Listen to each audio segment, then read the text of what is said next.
ኣብዚ ሕጂ እዋን ሶማልያ ኣብ ዓለም ካብ ዘለዋ ንምንባር ኣዝየን ሓደገኛታትን ሰላም ካብ ዘይብለን ሃገራት ቅድሚት ተሰሪዓ ትርከብ። እዛ ሎሚ ሸፋቱ ኣሸበርትን ኣኽረርትን ዝበሃሉ ጉጅለታት መፈልፈሊት ዝኾነት ሃገር ቅድሚ 50 ዓመታት ግና ኣብ ምብራቕ ኣፍሪካ ካብ ዝነበራ ቁጠባውን ወታደራውን ሓይሊ ዝውንና ቀዳሞት ሃገራት ሓንቲ ነበረት። ይኹን እምበር ሕጂ ስም ሶማልያ ብመራሕቲ ሃገራት ዓለም ከም መላገፂ ወይ እውን ከም ኣብነት ናይ ፖለቲካዊ ውድቀት ተደጋጋሚ ግዜ እንትለዓል ይስማዕ። እዚ ሃገር ብኸመይ ካብቲ ዝነበረ ዕቤት ናብ ሕድሕድ ውሽጣዊ ኩናት ቀፂላ ድማ ናብ ሰለስተ ንባዕለን ዝኸኣለ ሃገራት ተበታቲና ከም ዝወደቐት ንምርዳእ ናብቲ ታሪኻዊ መበቆላ ክንምለስ ይግባእ። ሕጂ ፅን ኢልኩም እንተሰሚዕኹምኒ ኣብ መጨረሽታ ብዙሕ ነገር ክትከስቡ ኢኹም። ስለዚ ላይክ ኢልኩም ሰዓቡኒ። እምበኣር ሶማልያ ሃገር ቅድሚ ምብሃላ ሶማል ተባሂሎም ዝፅውዑ ህዝቢ ኣብ ዝተፈላለዩ ከባቢታት ተበታቲኖም ይነብሩ ነበሩ። እዚ ሃገር ከም ሃገር ዝተጣየሸት ገና ኤሮጳውያን ንኣፍሪቃ መቃቂልካ ንምግዛእ ኣብ ዝመፅሉ እዋን እዩ ነይሩ። ኤሮጳውያን ንባዕዳዊ መግዛእቲ ናብ ምብራቕ ኣፍሪቃ ምስ መፁ ፈረንሳይ ፍሬንች ሶማሊላንድ፣ ብሪጣንያ ድማ ብሪቲሽ ሶማሊላንድ፣ ጣልያን ድማ ኢጣልያን ሶማሊ ብምባል ኣብ ቀርኒ ኣፍሪካ ዝርከባ ከባቢታት ብምውራር ብሰንኪ እቲ ህዝቢ ኣብ ትሕቲ ዝተፈላለዩ መግዛእቲ ክወድቕ ተገደደ። ይኹን እምበር ሶማልያውያን ንመግዛእቲ ብቐሊሉ ይተንበርከኹን። ብፍላይ ሼክ መሐመድ ዓብደላ ሓሰን ዝመርሕዎ ዝነበሩ ናይ ናጽነት ቃልሲ ንኤሮጳውያን ኣዝዩ ዘጨነቐ ነበረ። በቲ ካልእ ገጽ ድማ ጣልያን ኣብ ዝገዛእቶ ናይ ሶማልያ ከባቢ ዝነበረ መሪሕነት ናይ ሙሶሊኖ ፋሽስታዊ ስርዓት ፎርማ ዝነበሮ ውልቀ ምልክ ግዛእት እዩ ነይሩ። በአንጻሩ ድማ ብሪጣንያ ዝነበረቶ ከባቢ ናጽነት ዝተመልኦ ፉኽስ ዝበለ ናይ ምሕደራ ስርዓት ዝተረኣየሉ ነበረ።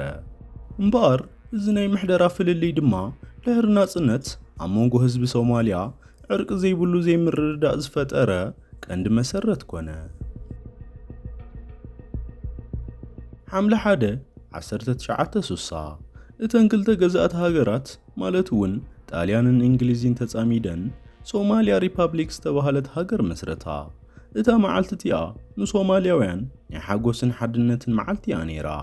እታ ሃገር ብዲሞክራሲያዊ መረፃ ዝተመርፀ ፕሬዚዳንት ባይቶን ንዓለም ዘገረመ ቅዋምን ዝነበረ ክትከውን እንኮላ ናይ ዓለም ማሕበረሰብ ዘደነቐ ሕገ መንግስቲ እውን ነይርዎም እዩ።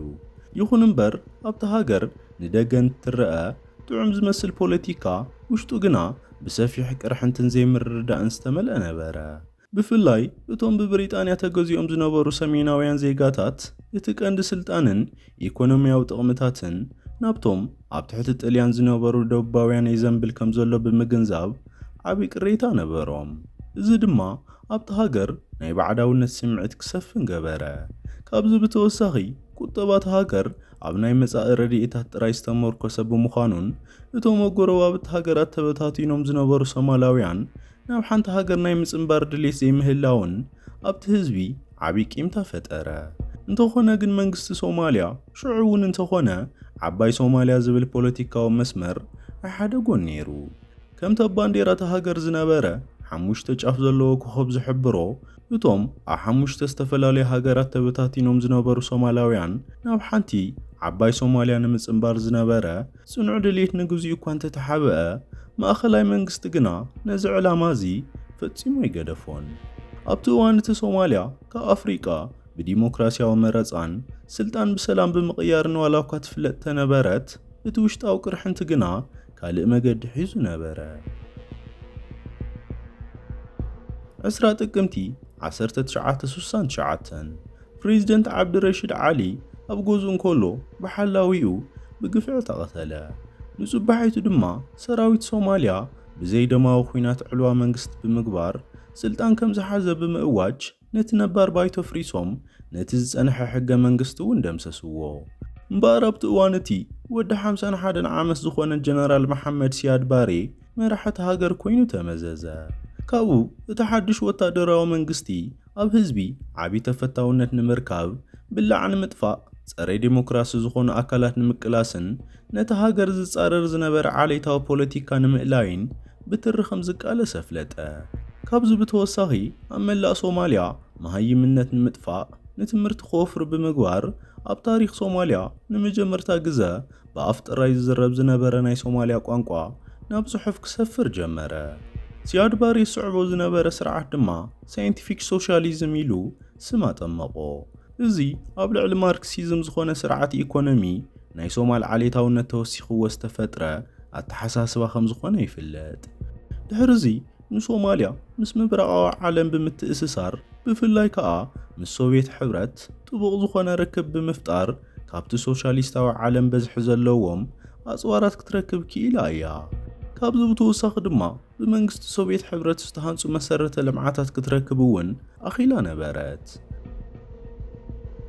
እምበኣር ሓደ እዋን መንግስቲ ሶማልያ ኣብ ህዝቢ ዝነበሮ ተቐባልነት ንምዕባይ ክብል ቅድሚኡ ዝነበሩ መንግስታት ክገብርዎ ዘይከኣሉ ነገር ንምፍጻም ክሓስብ ይጅምር። እዚ ሓሳብ ድማ ብሰንኪ መግዛእቲ ዝተበታተኑ ሶማልያውያን ዝነብሩሎም ከባቢታት ካብ እኒ ጅቡቲ፣ ኢትዮጵያን ኬንያን ብምውሳድ ዓባይ ሶማልያ ምህናጽ ዝብል ነበረ። ኣብ መፋርቕ 1970ታት ናይ ኢትዮጵያ ፖለቲካ ተሓሚሱ እቲ ሃገር ብተምሃሮ ዝተለዓለ ዓመፅን ኣብ ልዑል ቅልውላው ኣብ ዝነበረትሉ እዋን ስርዓት ደርጊ ናብ ስልጣን መሰስ በለ። እምበኣር እዚ ስርዓት ናብ ስልጣን ኣብ ዝመጻሉ ቀዳሞት ዓመታት ኣብ ማእኸል ሃገር ምስ ኢሃፓ ዘካየዶ ናይ ከተማ ኩናት ብኻልእ ሸነኽ ድማ ብኤርትራን ትግራይን እቲ ስርዓት ንምእላይ ዝቃለሱ ሓይልታት ዝነበረ ኩናት ኣብ ዓቢ ወጥሪ ተዋሒጡ ነበረ። እምበኣር ኣብቲ ሰዓት ናይ ሶማልያ መራሒ ዝኾነ ሲያድ ባሬ ድማ ነዚ ኩነታት ከም ዓቢ ዕድል ብምውሳድ ኢትዮጵያ ኣብ ውሽጣዊ ቅልውላው እያ ትርከብ ብምባል ኣብ ሓምለ 1977 ንግዛእቲ ኦጋዴን ብሓይሊ ንምምንዛዕ ሰፊሕ ወታደራዊ ወራር ከፈተ። ቀፂሉ ድማ እቲ ክሳብ ኣፍንጫኡ ዝተዓጠቐ ሰራዊት ሶማልያ ብዘይገለ ጽዑቕ ኩናት ንኸባቢ ኦጋዴን ብቐሊሉ ከም ዝሓሰቦ ተቆጻጸረ። ሽዑ ንሽዑ ድማ እቲ ዓባይ ሶማልያ ንምህናጽ ዝነበረ ሕልሚ ዝተጋሃደ ይመስል ነበረ። ይኹን እምበር እዚ ሕልሚ እዚ ነዊሕ ኣይጸንሐን። እታ ናይ ነዊሕ እዋን መሓዛ ሶማልያ ዝነበረት ሶቪየት ሕብረት ነቲ ወራር ብምቅዋም ነቲ ኣብቲ ሽዑ ዝድልድል ዝነበረ ሓድሽ ናይ ኢትዮጵያ ወታደራዊ መንግስቲ ብፍቕሪ ዓይኒ ክትጥምቶ ጀመረት። እምበኣር ሶቪየት ሕብረት ድሕሪ እዚ ንሰራዊት ኢትዮጵያ በዝሒ ዘለዎ ኣጽዋራትን ናይ ውግእ ኣማኸርትን ብምሃብ ካልኦት ሶሻሊስታዊ ሃገራት ከም ኩባን ደቡብ የመንን ድማ ነቲ ወራር ብምቅዋምን ሰራዊቶም ብምልኣኽን ንሰራዊት ኢትዮጵያ ደላደልዎ። እቲ ወራር ድሕሪ ምጅማሩ ኣብ ውሽጢ ሒደት ተዋርሕ ድማ መንግስቲ ኢትዮጵያ ካብ መሓዙት ሃገራት ብዝረኸቦ ደገፍን ንነዊሕ ሓዋርሕ ካብ ዝተዳለወሉ ወታደራዊ ወፍርን ብምብጋስ ነቲ ተወሪሩ ዝነበረ ግዛእቲ ኦጋዴን ኣብ ውሽጢ ሒደት ሰሙናት ብኹናት ካብ ሰራዊት ሶማልያ ሓራ ከውፅኦ ኪኢሉ እዩ። ብኣንጻሩ ሰራዊት ሶማልያ ድማ ብዓቢ ክሳራን ስንፈትን ካብቲ ብሓይሊ ዝወረሮ መሬት ተሰጉጉ ወፀ። ብድሕሪ እዚ ድማ መንግስቲ ሶማልያ ኣብ ህዝቢ ተቐባልነት ክረክብ እየ ብምባል ዝኸፈቶ ኩናት በቲ ዝሰዓቦ ስንፈት ብህዝቡ ንኽጽላእ ምኽንያት ኮኖ። ሲያድ ባሬ እውን ነቲ ዝኣተወ ቃል ብምዕጻፍ ስልጣኑ ንምርግጋጽ ሃፍትን ስልጣንን ንገዛእ ብሄሩ ጥራይ ክህብ ምስ ጀመረ ኣብ መላእቲ ሃገር ተቃውሞ ተለዓለ። መንግስቲ እውን ድሕሪ እዚ ንተቃወምቲ ብግፍዒ ክቐትልን ክኣስርን ጀመረ። ብፍላይ ኣብ 1988 ኣብ ሰሜን ሶማልያ ዝነበሩ ዜጋታት ኤስኤንኤም ዝተባሃለ ብረታዊ ቃልሲ ኣብ ልዕሊ መንግስቲ ሶማልያ ምስ ከፈቱ ሲያድ ባሬ ነፈርቲ ኩናት ካብ ደቡብ ኣፍሪቃ ብምምጻእ ኣብ ልዕሊ ከተማታት ሃርጌሳ ከቢድ ደብዳብ ፈጸመ። በዚ ምኽንያት ድማ ካብ 50,000 ክሳብ 100,000 ዝግመቱ ሲቪላት ብግፍዒ ተቐተሉ። እዚ ጨፍጫፍ እዚ እምበኣር ነቶም ሰሜናውያን ሶማል ካብ ደቡብ ንምፍላይ ታሪኻዊ ድፊት ፈጠረሎም። ኣብ መጀመርታ 1990ታት ሲያድ ባሬ ካብ ስልጣኑ ተሰጎገ። ኮይኑ ግና እቶም ንሲያድ ባሬ ንምእላይ ብሓንሳብ ተዋጊኦም ዝነበሩ ጀነራላትን ኣዘዝቲ ሰራዊትን ስልጣን ንምሓዝ ብዓሌታት ተሰሊፎም ንሓድሕዶም እውን ክዋግኡ ጀመሩ። ድሕሪ እዚ እምበኣር ሶማልያ መንግስቲ ሲኢና ብዝተፈላለዩ ናይ ውግእ ጉጅለታት ትመሓደር ሃገር ኮነት። በቲ ካልእ ገጽ ድማ ኣብ ሰሜን ዝነበሩ መራሕቲ ኣብቲ ቦታ ሰላም ብምስፋን ኣብ ግንቦት 181991 ካብታ ዓባይ ሶማልያ ብምግንጻል ሓረ ሃገሮም ሶማሊላንድ ምዃና ኣወጁ። ዋላ እኳ ሶማሊላንድ ዓለም ለኻዊ ፍልጦ እንተዘይረኸበት ናይ ባዕላ ቅዋም ባንኪ ፓስፖርትን ሰራዊትን ኣጣይሻ ክሳብ ሎሚ ብዲሞክራሲያዊ መገዲ ትመሓደር ኣላ። ኣብ ደቡብ ሶማልያ ግና ብሰንኪ ትሕሱን ኩናት ኣብ 1992 ብጥሜት ጥራይ ካብ 300 እስካብ 400,000 ህዝቢ ረጊፉ እዩ። እምበኣር ኣብ ሶማልያ ዝነበረ ሰብኣዊ ቅልውላው ዘተሓሳሰበን ምዕራባውያን ሃገራት ብቐጥታ ረድኤት ናብ ህዝቢ ንምብጻሕ ዘካይድኦ ዝነበራ ዲፕሎማስያዊ ጻዕሪ ተዓወተለን። በዚ መሰረት ኣብ ትሽዑ እዋን መራሒ ኣሜሪካ ብዝነበረ ፕሬዚደንት ጆርጅ ቡሽ መሪሕነት ኦፕሬሽን ሪስቶር ሆፕ ዝብል ወፍሪ ኣስታት 25,000 ወታደራት ኣሜሪካ ንምድጋፍን ንምሕላውን ናብ ሶማልያ ኣተዉ። ይኹን እምበር እዚ ወፍሪ እዚ ንዓመት እኳ ኣይጸንሐን። ኣብ 1993 ብጀነራል መሐመድ ፈራህ ዓይዲድ ዝምርሑ ሰራዊት ኣብ ልዕሊ ሰላም መኽበርቲ ሕቡራት መንግስታት ዓለም ናይ ድብያ ኩናት የካይዱ ስለ ዝነበሩ ኣሜሪካ ንዓይዲድን ሓገዝቱን ንምሓዝ ኣብ ኦክቶበር 3-4 1993 ወፍሪ ኣካይደት። ይኹን እምበር ኣብዚ ናይ ከተማ ኩናት 18 ወታደራት ኣሜሪካ እንትቕተሉ 73 ድማ ክቆስሉን 2 ሄሊኮፕተራት ብኣርፒጂ ተወቂዐን ክሕምሸሻ ክኢለን እየን።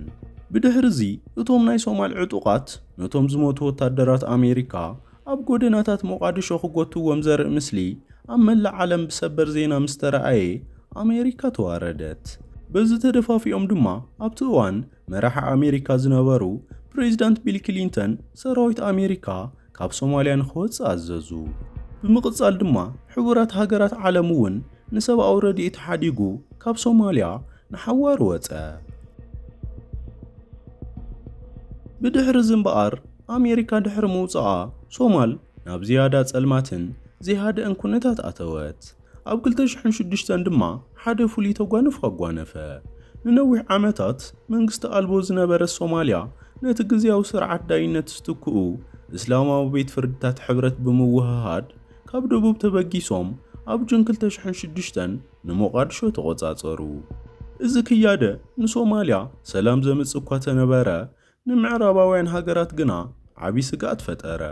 ብፍላይ ድማ ነቲ ዝተዘርግሐ ናይ ሸሪዓ ስርዓት ንሃይማኖታዊ ኣኽራርነትን ረዓድን የስፋሕፍሕ እዩ ዝብል ስጋት ብምሓዝ ብናይ ኣሜሪካ ድጋፍ ኢትዮጵያ ኣብ ሰነ 2006 ሰራዊታ ብምእታው ኣብ ውሽጢ ሒደት ሰሙናት ነቲ እስላማዊ ማሕበር ካብ ሞቃዲሾ ብምስጓግ ንመንግስቲ ሸሪዓ ፍረሰቶ። ኢትዮጵያን ኣሜሪካን ኣኽራርነት ንምጥፋእ ኢና እዚ ጌርና ዋላ እንተበሉ ድሕሪ እቲ ወፍሪ ግና ከምና አልሸባብ ዝበሉ ጉጅለታት ኣብ ሶማልያ ተፈጢሮም እዮም። ድሕሪ ናይ ኢትዮጵያ ወራር እምበኣር ሎሚ ማእኸላይ መንግስቲ ሶማልያ ሰላሙን ምሕላው ኣብ ኣኽበርቲ ሰላም ሓይሊ ኣፍሪቃ ኣሚሶም ዝተመርኮሰ እዩ። ኣብዚ ሕጂ ሰዓት እውን እንተኾነ ናይ ሶማልያ ማእኸላይ መንግስቲ ካብ ዝወደቐሉ ካብ 1991 ጀሚሩ እቲ ሃገር ናብ 3 ክፋላት ማለት እውን ብሰሜን ሶማሊላንድ ኣብ ማእኸል ከባቢ ፑንትላንድ ከምኡውን ጁባላንድ ተባሃለት ንባዕላትውንን ግዛእትን ትልዋኣ እቶም ሞቃዲሾ ዝርከብ ስርዓት ግና እዘን ሃገራት ብሓይሊ ሃገር ክንኮኒና ዝብላ ዘለዋ ክልላት እየን ብምባል ዝኾነት ካልእ ሃገር ኣፍልጦ ንኸይትህበን ኩሉ ግዜ ምሰጠንቀቐ እዩ። እምበኣር ፍትዋት ተኸታተልቲ ሶማልያ ነዚ ትመስል። ብዛዕባ እዚ ሃገር ይኹን ብዛዕባ እዛ መደብ ዘለኩም ሓሳብ ኣብ ቦታ መሃበር ኢትሕደጉለይ። ነዛ ቻነል እውን ሳብስክራይብ ምግባር ከይትዝንጉዑ።